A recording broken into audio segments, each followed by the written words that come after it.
Hi, everybody. John Self here. Welcome to our Wednesday afternoon office hours. It's my first live stream in over a week. We took last week off for a little rest and recuperation, recharging the batteries. So we're delighted you're with us today. We've got new things in the studio, new computers, and waiting on delivery of a new studio microphone that will help things, hopefully make it a little bit easier for me to produce the event. So now I don't have the ability to listen to the soundtrack back on this particular configuration, but we'll get all that resolved. We're delighted you're here today. We've got a really great program, and so let's start sharing with you. So I think is some important information to help you with your career. Now, one of the things I'll also say is tomorrow morning, we have a really good career live planned. We're going to talk about being hired and hiring. And a lot of people talk to me in coaching sessions that, I really need some help in terms of doing a better job hiring because it's a big expense when you make a mishire.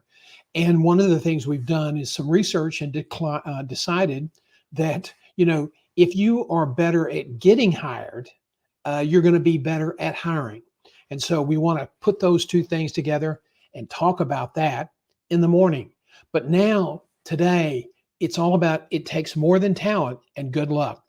It all begins with a written career plan. We've talked about this before. But one of the things I want you to consider is that if you have a written plan, you may not have put this, down pen to paper, but you really, really need to. People who have the written plans, they tend to interview better. They tend to communicate better. They tell their story better. People with a plan tend to be more self-aware. People who talk about their plans, well, those are the people who suffer fear of risk of being outside their comfort zone. So if you have a plan, that helps you deal with that comfort zone fear. And so I really encourage you to have a written plan. Yes, it will change over time. Yes, it may change within a 2 or 3 year period.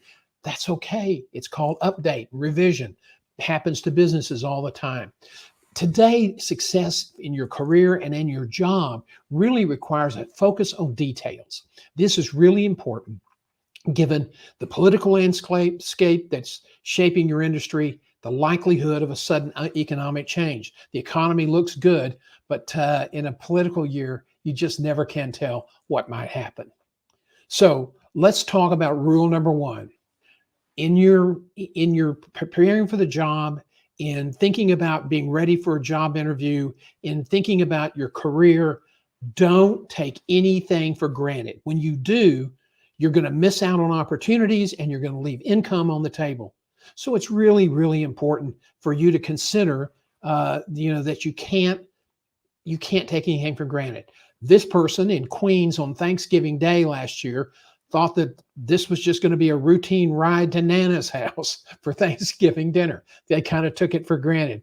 So don't do that. I'm going to start off today telling you a little story about Matt. He was a healthcare executive, had a promising future. He came to me as a client several years ago, and he is giving me permission to use his story. And it's a real tragic story because we're really going to zero in now on what happens if you're not prepared and you have one of those catastrophe interactions with the client, with the recruiter. The fact that is not just going to be over when you leave town and go, oh, well, no problem, I'll do better next time. No. There are some people out there that this will come back to haunt you. So please, when you think about being prepared for an interview, you really have to be careful in your prep, and you have to be careful with the people you're dealing with, okay? It's really, really central to protecting your career brand. Poor preparation for Matt. He miscalculated in terms of how he would pitch his story, how he could handle the recruiter. He thought he had a relationship, and so he was a little bit confident to the point of maybe being a little cocky. His ego got in the way, and he thought he understood all the elements of the job summary. I looked at the job summary. It was so piss poor that, he thought this was really good and that he was really ready. I looked at it and thought, holy cow, how can you possibly get didn't turn my phone off. How can you possibly make calculations, make decisions, come up with an interviewing strategy? Okay, how can you possibly do that? Based on this information, and it was pretty ridiculous. So he went in. He ran into a brick wall. The recruiter who was on this search was a well-known partner of a high-profile search firm. Now, this guy had an ego. He had a reputation for being a really good recruiter. He did a lot of revenue in the Southwest. He could also be pretty arrogant. He could be petty, and he could be condescending as all get out. And now this is the real key point. He could be a nasty gossip. So Matt didn't know these things about this person. I had done some work with this person in the past, tried to work with him in the past, and it was really not a pleasant experience, even for me. And I think I have pretty thick skin, and I think I have pretty good political skills. But this Matt was totally clueless what he was walking into. So let's sum it up to get past that telephone call that came in that knocked everything offline. Matt thought he understood it. He thought he had a good relationship with the recruiter. Then he thought he really understood. He thought he had a keen understanding of the client's needs and how he could come in and solve the client's problems. And as I said, this job summary, I don't know where he got that confidence from reading that job summary. It was pretty pathetic. And he thought that he could just come in and be really confident. He's always nailed these interviews in the past, and he would do what he's always done. Okay. And so he came to the interview. On the way, he ran into an unforeseen issue. There was a traffic accident, a fatal crash, and he was delayed. So let's break it down. The mistakes that the candidate made, he did not ask clarifying questions about the prospectus. There were enough holes in that summary you could drive a truck through sideways. I just could not believe it. Then, no big surprise here, Matt misunderstood the facts on one of the critical issues because there wasn't a lot there. He wasn't a lot of information. He didn't ask any questions to get and increase additional context. And then on a policy issue, Matt was asked about this, and the person said, "Well, that's not right. You're wrong." And Matt said, "Oh no, I'm right. You misunderstood." Well, you have to be. That just doesn't work well in a search. The CEO was really not happy when he started hearing all of the complaints about this guy coming back to his office. He hadn't even met him yet. The CEO was really miffed. And so he told the search firm partner who was on site to, what the heck's going on? You obviously didn't brief this guy very well. He's not well prepared, and we're really frustrated. We're wasting time. This was a COO position, and he was interviewing with some board members who were equally frustrated that this guy had such a bad understanding of the organization. And then they went and complained to the CEO, who then chastised the recruiter a second time. When he sat down with Matt late in the day, he was not in any mood to be conciliatory or to be cordial. It was a very formal, very stiff, very perfunctory interview. Was supposed to last an hour. It was done in about 35 or 40 minutes. Matt's goose was cooked. Okay. And the recruiter was livid that this candidate had let him down. Okay. So I think that this is so common. Why? Because recruiters have their reputation to worry about. And a lot of times candidates don't factor that in to how they prepare, how they respond, how they interact with the client. They think about it's all about them. And Matt certainly had that misfortune. So let's talk about this situation. And I really think that, hold on just a second. I'm going to take this down. Well, there we go. These are some things you should never forget. Never, ever forget. First of all, recruiting, the way it's done, this is not right, but the way it's done, it's very transactional. It's a transactional culture. The partner's job is to keep the clients happy. That's more important to the recruiter than the actual job of recruiting. Okay? Keep that client happy, keep that client sending him more business so that he gets more bonuses, his stock rises in the firm. That's what's important. And Matt just mucked it up to beat the band. The image that recruiter had with that client was paramount. If you lose a good client, and this person went on to lose a very big client for the firm he worked for at the time, and I think it got him pushed out the door. If you lose a good client, that can be career limiting. Okay. And so search firms are a lot like audit firms. They're a lot like investment banking and other consulting firms. They're very political. And so if you are a fair-haired boy and you make a mistake, you've got colleagues that are going to be just thrilled to take advantage of it. Losing a client is a bad, bad thing. And this is apparently the way the recruiter felt like that was the way this train was headed. Their profit, their bonus for their transactions for the year trumps your career every time. Now they'll be nice to you and they'll tell you nice things. They want to fill a job and they'll lie to you. They will.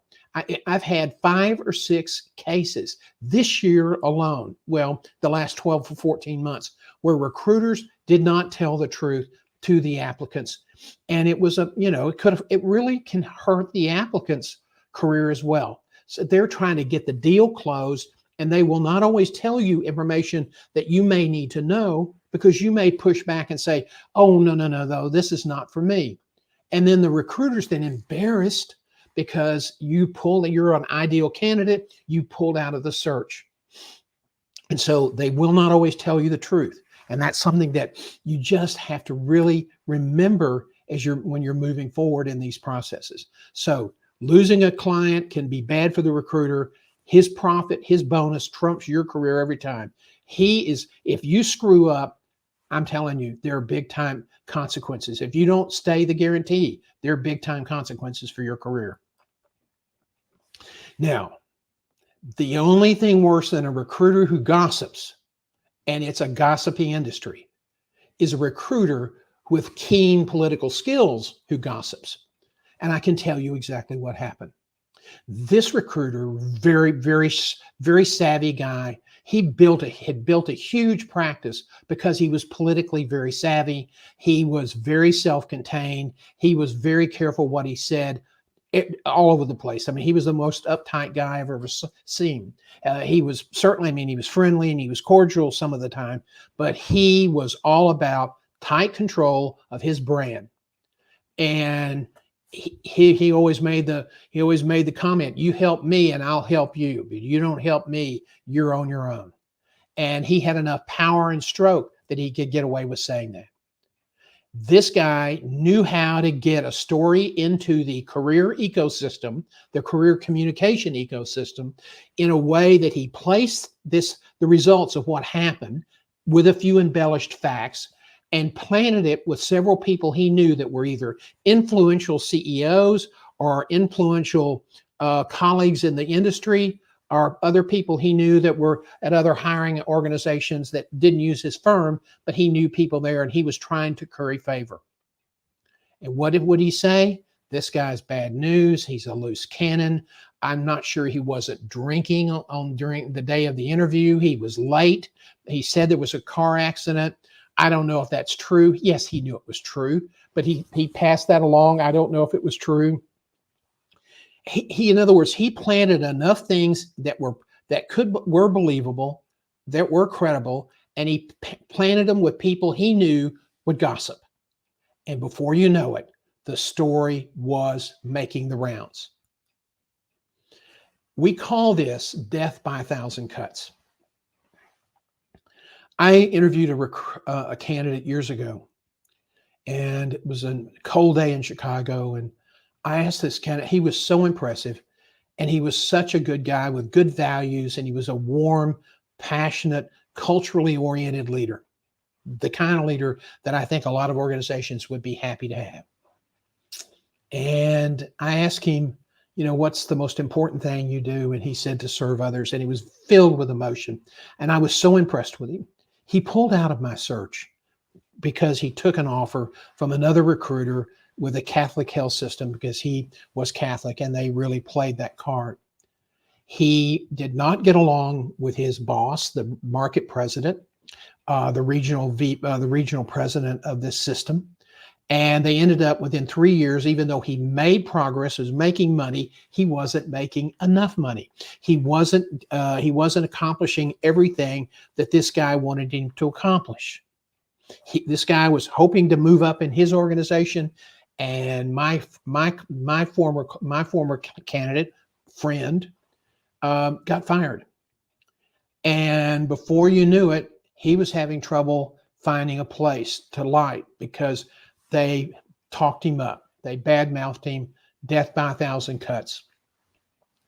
It happened to him another time following an unfortunate situation. He was in bad health, took on a project in the Midwest. The turnaround firm who recruited him did not fully disclose the status of the business, and represented that it was turned around, and it was a total unmitigated train wreck. I did some search work there, and it was a horrible mess. And again, when he left that organization, he did not tighten up the back end of his severance agreement and just assumed they wouldn't do the wrong thing, and yap. And it took him 3 to 4 years to find another deal.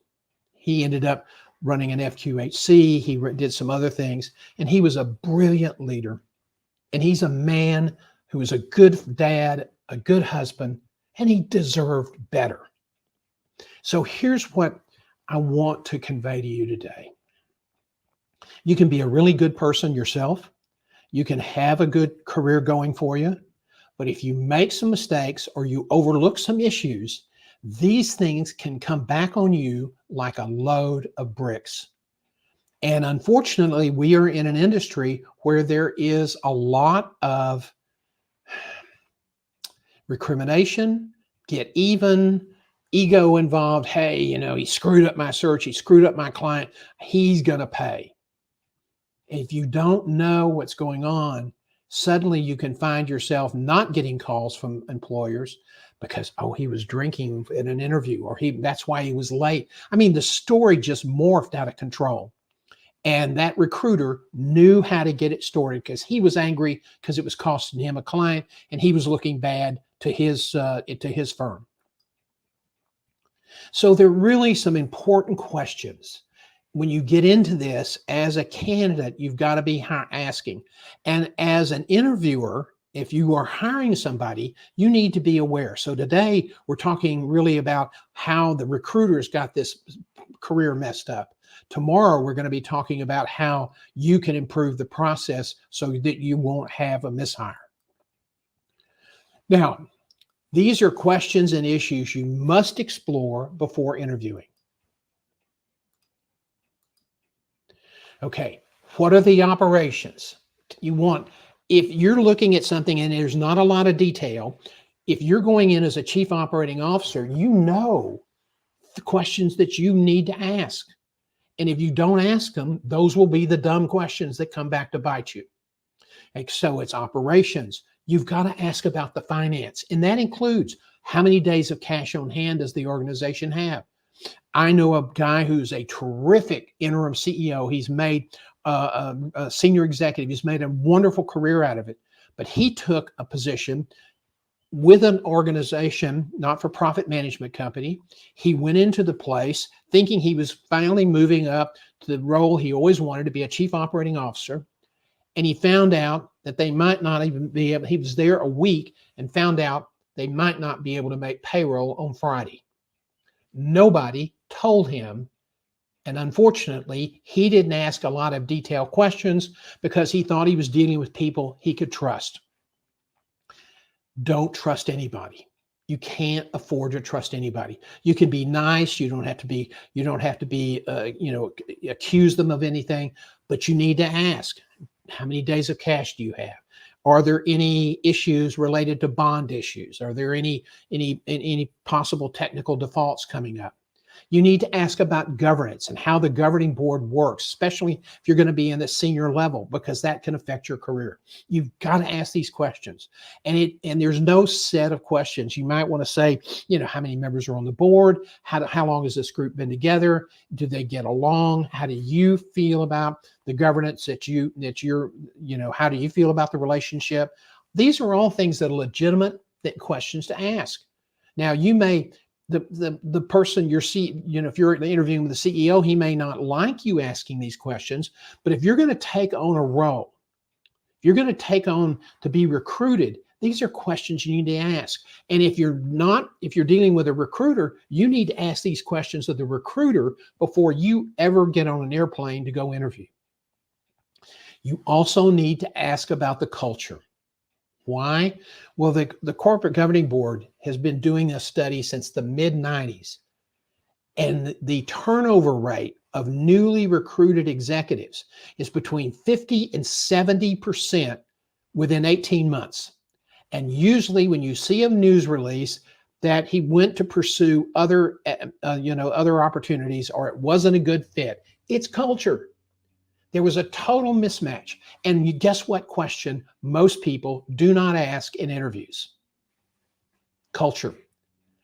As a recruiter, we always had a section in our detailed prospectuses, job summary, that dealt with the whole issue of the culture and what it was like and what you had to do to be successful.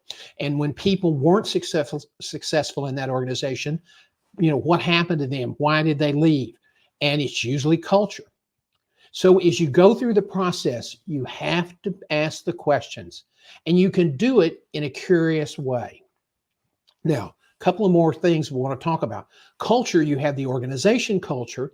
What's it like to work inside the organization? Or also community social setting. Now, if you're in healthcare or there are a lot of other industries where they have big companies, but they're in smaller towns. Let me tell you something. And some of those people drive in 45 minutes to an hour every day to work because they don't want to live in a small town.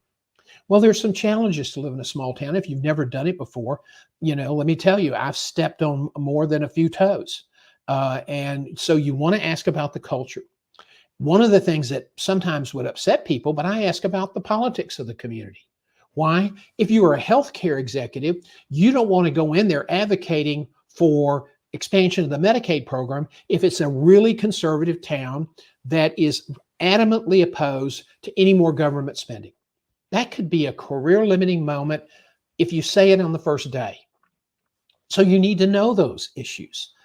How does the community feel about, the way the state's governed and how the politicians deal with issues that relate to this business, whether it's healthcare, manufacturing, or whatever else it is. So you have to understand the cultural profile of the community and the organization. And that includes, politics.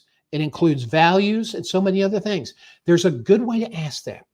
You say, and I will tell you right now, most people don't know how to answer the culture question. So you ask the question and they always say something and you go, oh, that's very interesting. Tell me more. Oh, that's very interesting. Tell me more. You want to keep peeling the onion until you get a good understanding. because you don't want to be the cat in the bird cage. You don't want to have the roles reversed. And suddenly you're no longer the shining star. You're the cultural person that they can't wait to get out of town. And your career is going to be the career that gets really clobbered. So you want to be sure you ask those questions. You want to be curious. You want to be, and don't hesitate. If you've got legitimate questions and they don't like you asking them, then you're talking to the wrong people. You don't need to be there. And I know if you need a job, that's sometimes kind of a tough thing to say. People say, well, no, I can do this. I can stick anything out for a couple of years. No, not necessarily. That's just not true. That's your ego talking. Put your ego at the back door. Don't let yourself get caught up, because if you make some mistakes, it will be, it'll be something that I think that it'll come back to haunt you. And I think I just think you have to ask questions. I think you need to, to really understand the questions. One of the reasons that people complain about, gosh, we really have trouble hiring the right people. It's process and questions. It always is. And people approach the recruiting without being really well prepared. Well, Matt came into this situation. He wasn't well prepared. He played into this megalomaniac recruiter who then basically put out information that set his career back significantly. And I think that's really unfortunate. And I think that, these things happen. They happen every year. Don't be somebody who gets caught up in that process. Okay. It's just a terrible thing that can happen to you. If you have any questions, so why don't you drop them in the chat box? We're going to wrap up here in just a few minutes, but if you have some questions, please let me know.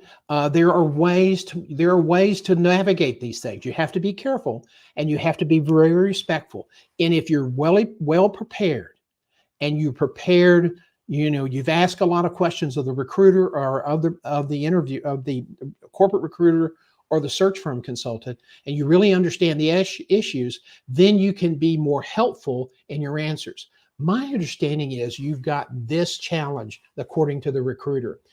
I've dealt with that before, and in every organization is different, but here's the approach I might bring to trying to figure out what's going to work best here. If that's what if they're asking you to fix something, okay, we're bringing you here as the COO, but we've got these issues and we expect you to take care of those. Well, that's really heady stuff. And it's really heady stuff that, then you get there and then you also kind of have a sense of, oh my God, I got to produce or they're going to send me out the back door. So, that's when people make mistakes. And they let their ego overwhelm their good judgment. So I think it's really important to go back and kind of talk a little bit again about Matt. Matt made some mistakes, but Matt allowed himself, and so he made some mistakes and they punished him. Okay. They punished his career. And I know Matt, he's set now, he's in a good place, but he's never going to achieve the goal he wanted to. And I think this really broke his heart. It broke his spirit. Did he bring it on himself? Yes, he did. He made some mistakes because he wasn't prepared, because he didn't ask all the questions. But because he got caught in some situations, the recruiter came through and really put the kibosh on his career for some period of time. That guy is still recruiting. I'm not going to mention his name, obviously. But I just think that, when you're a recruiter, you've got to hold the client in respect and take good care of that client. But you also have to be respectful of the candidates. One of the most common misrepresentations is, are there any internal candidates? Oh no, we don't have any internal candidates. And then they hire an internal candidate. Or, there's somebody local that we've looked at, but they're really not somebody we're really interested in. Then they hire the local person. So you just have to be very, very suspicious. The old Ronald Reagan line about trust but verify. Trust but verify. And so you really have to play that game when you are in the job market. Let's see, we got here. Um, how can I find more information? This is Rob coming in on one of our feeds. How can I find more information about an organization? Well, if it's a Rob, you are director, you're right, you want to become a vice president. If it's a not-for-profit, Rob's in healthcare. Um, if it's a not-for-profit, they file government reports every year on their not-for-profit status. Those reports are usually 2 to 3 years behind, 2 years behind, but you can go online and look them up, and you can get a kind of an overview of compensation for the key executives, but you can also see some of their financial performance and where they stand on some of the funds. It's not going to be up to date, but it will give you kind of an indication of the organization's financial standing. So that's one way you can look at it. If it's a public company, they've got to file all manner of reports with the SEC, and some of those reports are readily available, and you can get access to those.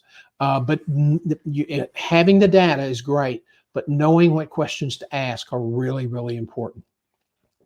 Another source of people, if you are in an industry where you have a lot of dealing with vendors and colleagues in the industry, and they have a lot of contacts, you can always, if you're being recruited, you can always have a confidential conversation.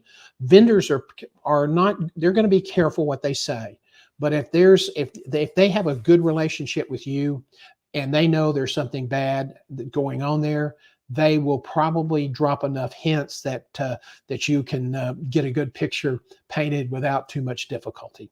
So that's another way to approach it.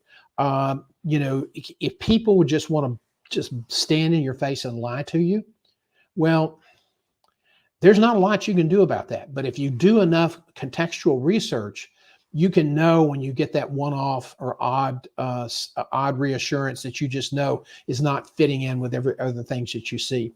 And again, I know everybody's busy, and when you get called to be recruited, it's flattering, but you still have to invest the time, and you have to do a good job. Let me say this again. Recruiters care about their image. They care about their client reputation. They care about bringing in new business. They care about their income. They don't really intend any harm to come to you, but you don't want to get between them and a dollar bill. Okay, you want to be sure that you recognize what their role is. You may know them, you may like them, but in a recruiting process, they are not your friend. Okay. And the old Steve Harvey line, the person by your side is probably not going to be on your side. And in a recruiting process, that recruiter that's standing by your side is not necessarily on your side. He's going to protect his relationship with that client, period. End of story. Don't allow yourself to get tripped up in that regard. Rob, I hope that helps answer a couple of your questions. Let's see. One of the things I want to also share with you is that on Friday morning at 11:30, we will have our Your Career Community live stream, and I'll be answering questions from people who submit them. If you want to submit them in advance, it is at info@johngeself.com. We will not mention any last names or what city you're in or where you work. We'll maintain your confidentiality, but you can ask your questions. Or if you just want to drop a question in the chat box on Friday morning, you can do it that way once we go live. Now, tomorrow morning, we're going to take the other side of this equation. We're going to talk about how do you do a better job hiring people. And you're going to find out once you sort of really, most people, it's senior executives, you've never gone through recruiting school. You've interviewed a lot of people, but that's not your full-time job. And so a lot of people don't really have a good understanding of the process, other than, well, we want somebody who's qualified, and we want somebody that we think can do the job and has good references and all that stuff. Okay. Well, one of the things that happens is that I can't tell you how many times I've had applicants, coaching clients that said, clearly the CEO hadn't even read my resume. Well, that's for rule number one. If you're doing an interview and you haven't read the resume, shame on you. You deserve to get embarrassed. I'm sorry, but you do. Why? Because the cost of a mishire is so incredible. It's so expensive. And so you really need to, you really need to, be prepared. You need to be as prepared as a hiring authority, as a interviewing authority, as you do as a candidate going in to pitch your your value to a potential employer. So the problem is, either the applicant's not very well prepared, or the employer is not very well prepared, and frequently both sides are guilty. So you need to be very careful about being prepped, not only as a candidate, but when you're doing interviewing, you want to be sure that you're really well prepped as well. So I hope this has been helpful information. Again, we're going to be on in the morning at 7:30. It's a 30-minute career update. And then we will be back then with you on Friday morning to do your career community questions. Okay. I took a week off, didn't do any, didn't do a lot of work on thinking about business, and so today I'm having a little trouble sometimes using the King's English. Peter, thanks for joining us. I appreciate the comment about the bow tie. One of the things that I also want to mention to you is that we have a new ebook coming out, and it is a workbook on networking. And it's Networking 3.0. It's basically a networking workbook. And if you are a member of your career community, you get this as part of your membership benefits. If you are not a career community member and would like to get a copy of this, it'll be available on Amazon probably, if not later next week, the week following. And the marketing people have not set a price yet. Now, when we talk about recruiting, one of the things I'm also want to tell you about is we're working on a new edition of a book about how to do recruiting. And people say, well, yeah, but that's not going to help me find a job. Understanding the recruiting process will make you a better job candidate. So again, if you're a community member, that's a free benefit. That book was, we originally marketed it several years ago to rural community hospitals because a lot of those people were making horrendous mistakes because they didn't know what they were doing. And so they didn't want to pay search firms, $80,000 to $100,000 or $70,000 or whatever it was. And so I wrote a book for them, and several people said, it really saved them a lot of money. If you look at what it costs when you do a mishire, reading this book is probably going to be very helpful. That's not, the publication date is not set on that. I'm working on that as we speak, but we are finishing up the editing on the Networking 3.0 workbook, and it's really designed to help you organize your thoughts. And we will be updating it and adding more detail going forward. So if you're a career community member, you get all the updates and you get our ebooks. And if you're not, then you need to join. Thanks so much for joining us today. I hope that this information has been helpful, and we look forward to seeing you tomorrow at 7:30 a.m. for Career Live.